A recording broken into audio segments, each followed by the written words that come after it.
গরুর সৎ সিদ্ধান্ত। গ্রামের এক কৃষকের দুটি গরু ছিল। একটির নাম ছিল সুখী, আর অন্যটির নাম ছিল দুঃখী।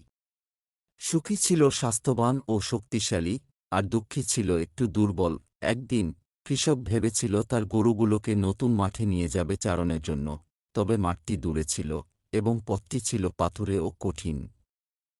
কৃষক দুঃখীকে বলল, তুমি এই কঠিন পথে যেতে পারবে না। তোমার জন্য আমি সহজ পথ বেছে নিচ্ছি। সুখী বলল, আমার জন্য কঠিন পথই ভালো, আমি সবকিছু সামলাতে পারব।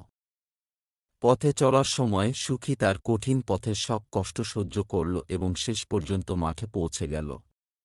কিন্তু দুঃখী সহজ পথেও সমস্যার সম্মুখীন হল এবং মাঠে পৌঁছাতে পারল না। সুখী কৃষককে বলল, জীবনে কঠিন পরিস্থিতি থেকে শেখা যায় এবং সেগুলো মোকাবিলা করাই আমাদের শক্তি বাড়ায়। জীবনের কঠিন পরিস্থিতিগুলো আমাদের শেখায় এবং সেগুলো মোকাবিলা করাই আমাদের শক্তি বাড়ায়।